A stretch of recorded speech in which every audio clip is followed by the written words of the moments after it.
Hi. Christian YouTube is a weird place. If any one of you watching had an extremely online atheism phase like I did as a kid, first of all, I'm sorry. I hope you're all right. And secondly, you might be familiar with some of the content we're going to talk about today. For those of you who might not be familiar, it's not very good. Not very good at all, actually. Imagine if you took storytime YouTubers, except the conclusion of their story is always, and then I found God and everything was better. That's pretty much all Christian content on YouTube, which by itself isn't that big of a deal, but it's also 9 times out of 10 really condescending and self-aggrandizing. I don't really have a problem with the Christian part, it's just the way it comes across. I'm not making fun of any of these people because I think that they're dumb for being religious. I'm making fun of these people because they're weirdos. I mean, Jesus was really the first storytime YouTuber, if you think about it. Today we're going to be talking about Paul and Morgan, a Christian channel that's been around for quite a while, making like Christian vlogs and like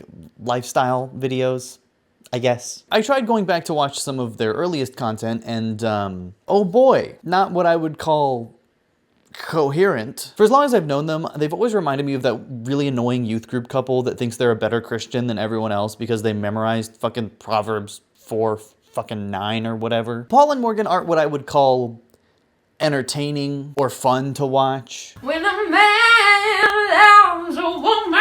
And there are a lot of different things to make fun of these two for, trust me. But specifically today I want to talk about their videos regarding sex and intimacy because A, I think it's really harmful the way they approach it, and B, they're some of their most popular videos, and they're still really bad. Not only are they just really bad at making comprehensible videos, they also spread really toxic and very patriarchal messages that I think deserve countering.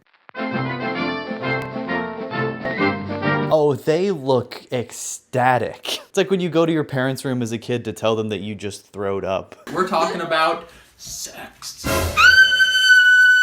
Mom and Dad, don't watch this. Look, I get that it's a scary topic if you're like 12, but imagine being married and acting like this. These people are parents now. And they Have sex. Have sex. It's a beautiful thing when they're married. when they're not married. Something that Paul and Morgan do pretty consistently, and they don't do it anymore because all of their videos are streamed live, but when they did edit their videos, not only did they do a bad job, but they also like randomly fast forwarded, like for no reason. Like it doesn't sound like a joke. It's not like a punchline. It's just all of a sudden they're talking a little faster and the pitch is way higher. Why are you guys doing this? Are you okay? So should you have sex before marriage? The answer is no. wrong.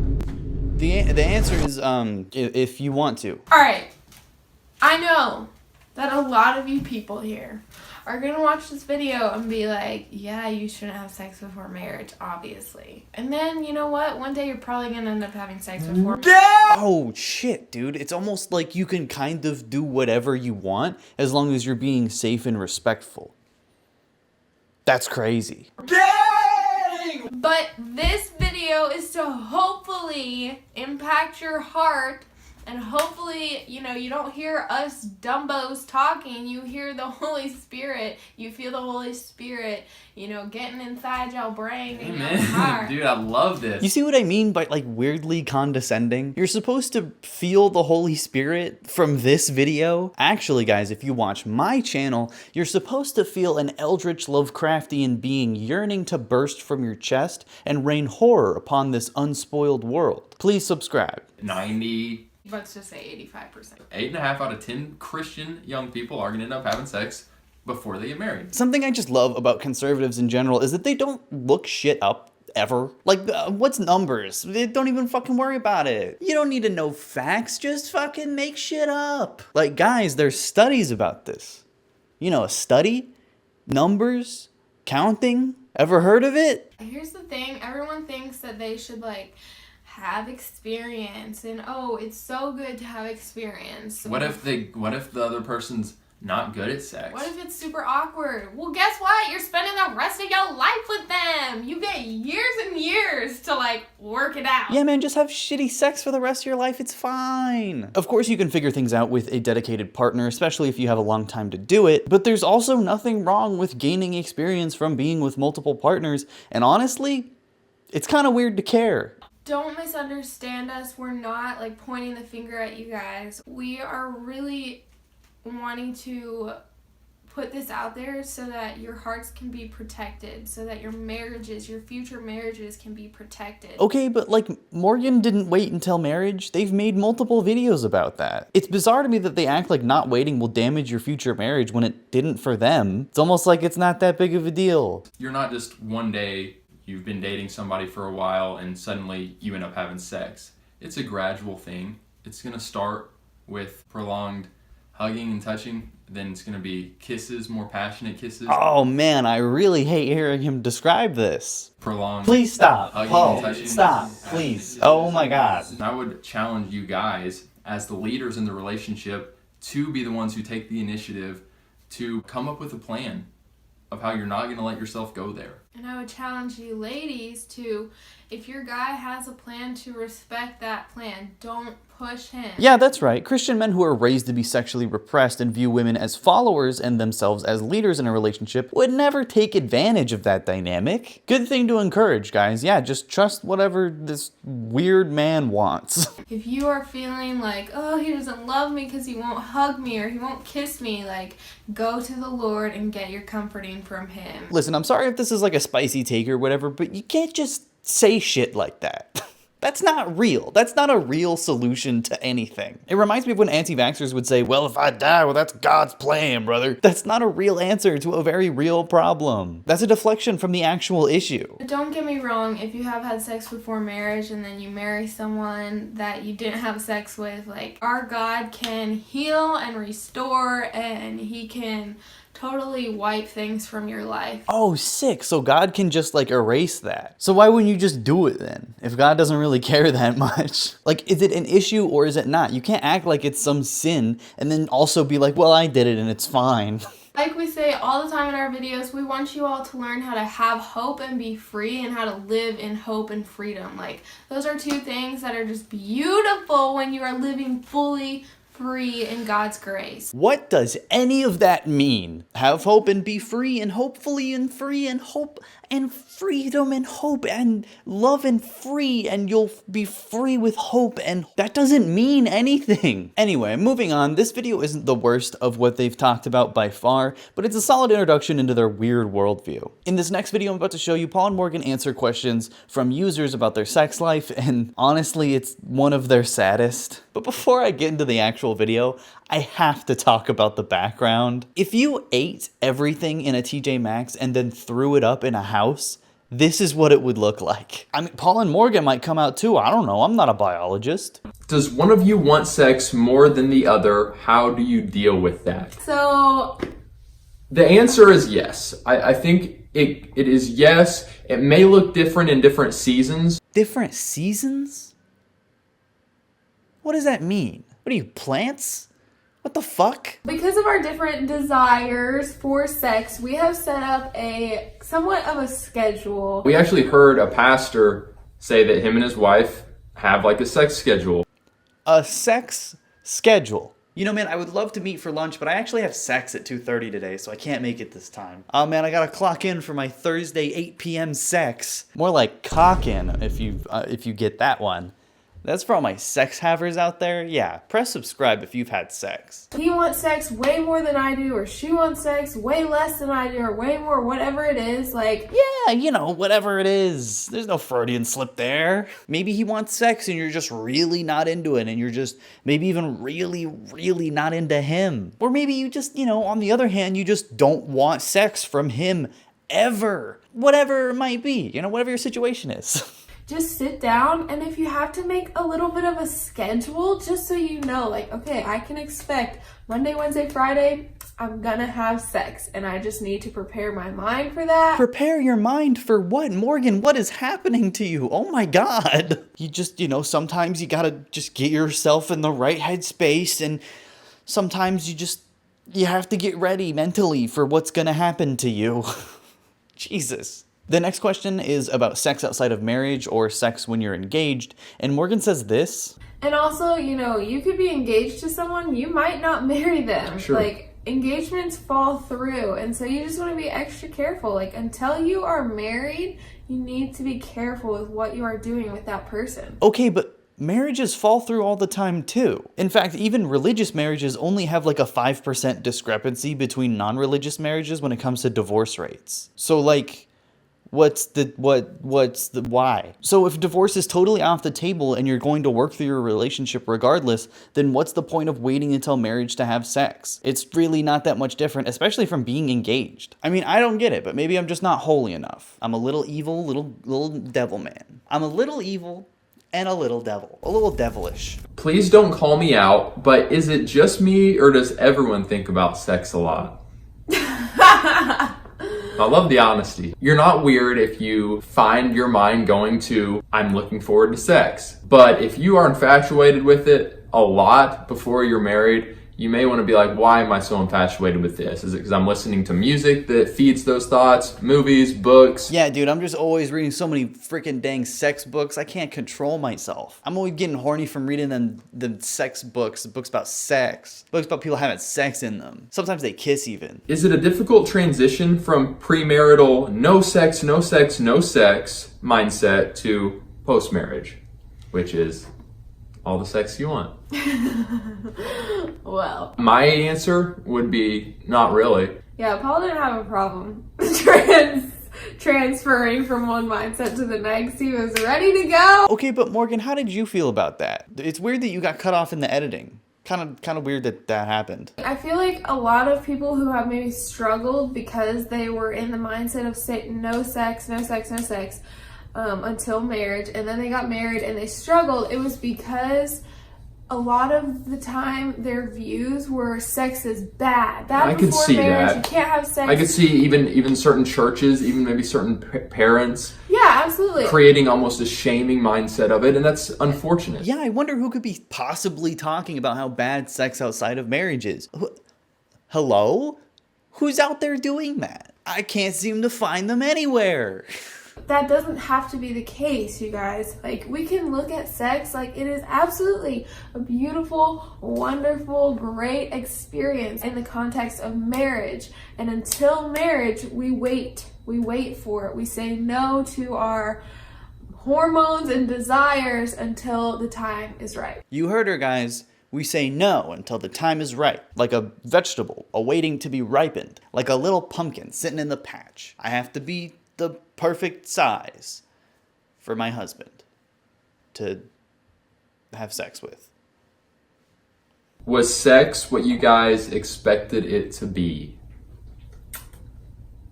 It is awesome. Truly awesome. And even though it's a spiritual thing, it's a physical thing, it's amazing, I think you can build it up so much in your mind that you're still left being like, okay, it's still just sex. Is that fair to say? There's still more for us, which is ultimately heaven and eternity. There's still better things. Because I think anything in this world, though it can be amazing, still leaves us desiring more, which is God. You know, yeah, sometimes it's great. Sex is great. And sometimes you're just really left wanting something more from God. I mean, from God. God is what I mean by that. More as in God.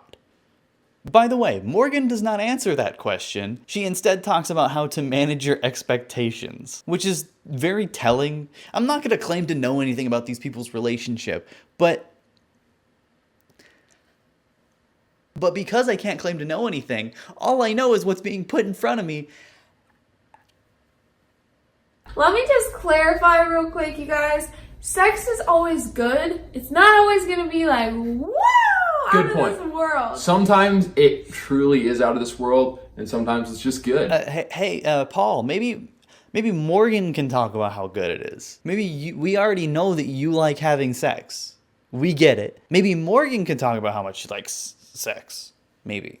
It's just kind of weird that, like, she keeps talking about how to, like, manage expectations and how it might not be as good as you expect, and you just keep talking about how cool it is. Just a weird thing that I noticed. The last video I want to show you is from January of this year, and it's the most recent one by far. It's them giving their best intimacy advice after 5 years of marriage. Have talks about how sex is going. It's easy not to. Yeah. Weird, right? It's almost like there's this massive institution that deprives people of both the confidence and the vocabulary to properly communicate with a sexual partner. Huh.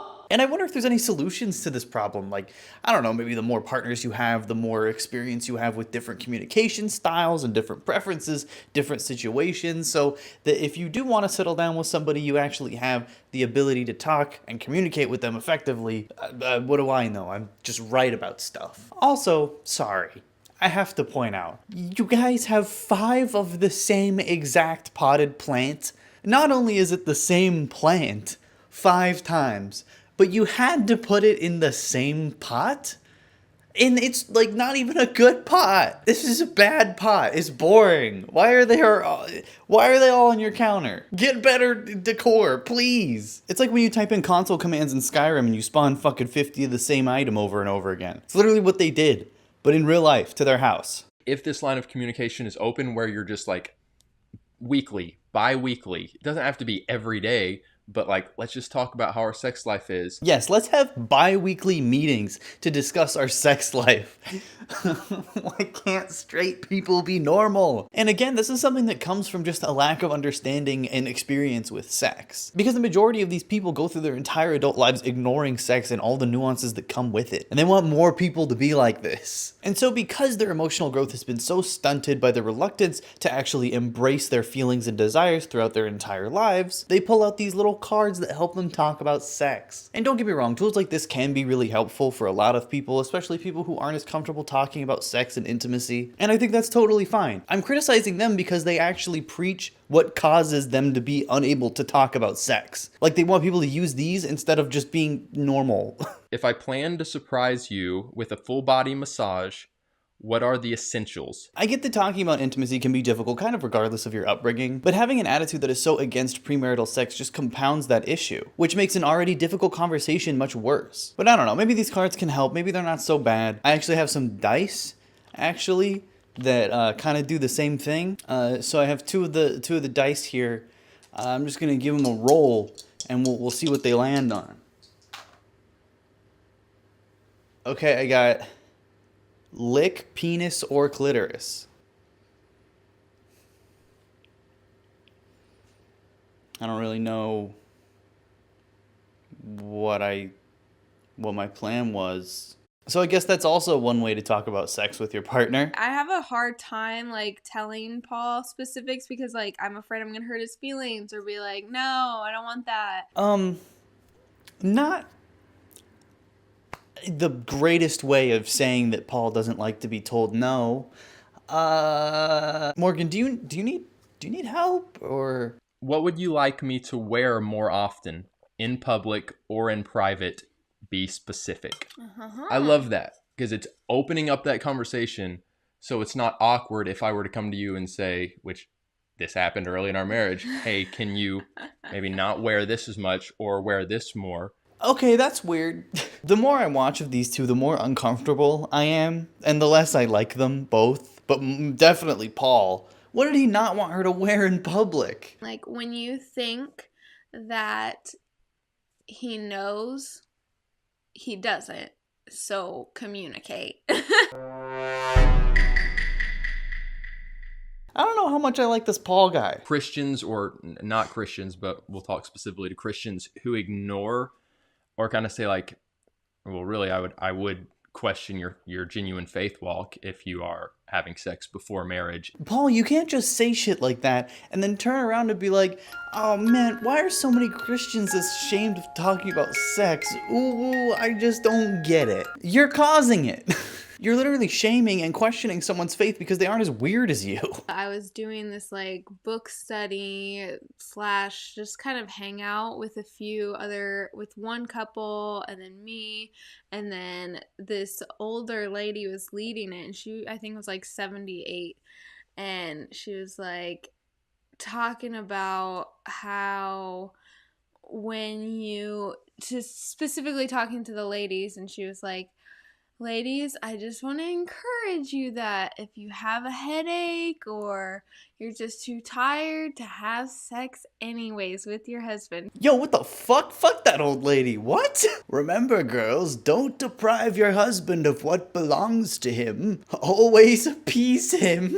It's like fucking 1600s shit. Paul has no problem if I'm like, I'm just not feeling it tonight. Even if, like, nothing's wrong and I'm just genuinely just not feeling it, like, because I'm careful about how often I say that. What do you mean careful how much you say that? If you don't want to have sex, don't have sex. You shouldn't have to be like, oh, I only have so many get out of sex cards. I have to barter with them. Do you have Stockholm Syndrome? Are you okay? Are you allowed outside?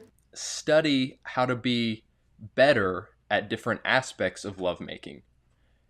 Study. And you want to be careful how you go about studying, because it can get into that, like, ooh, should I be reading this? Should I be looking at this? Yeah, man, you know, you really gotta avoid those erotic novels, because they can sure corrupt you. I'm always reading sex books and getting all kinds of ideas in my head about how to please my wife. To sum things up, Paul and Morgan are fucking weird. Again, I can't pretend to know their actual relationship dynamic, but just from what you can see on camera, it's almost like they're barely comfortable being genuine with one another, and their content reflects a relationship dynamic I personally would never want to go through. The fact that they encourage other people to be as close-minded and restricted as they are is what really makes me the most upset, and reading their comment section genuinely makes me sad for the younger people that look up to their terribly misguided worldview. There's nothing wrong with being religious, and there's nothing wrong with being weird, but it's really shitty to act like you're better than other people, even people amongst your own religion, just because you're the most weird and uncomfortable to be around. That's gonna do it for today. Thank you so much for watching my video. Please click like if you had a good time, or subscribe for more videos just like this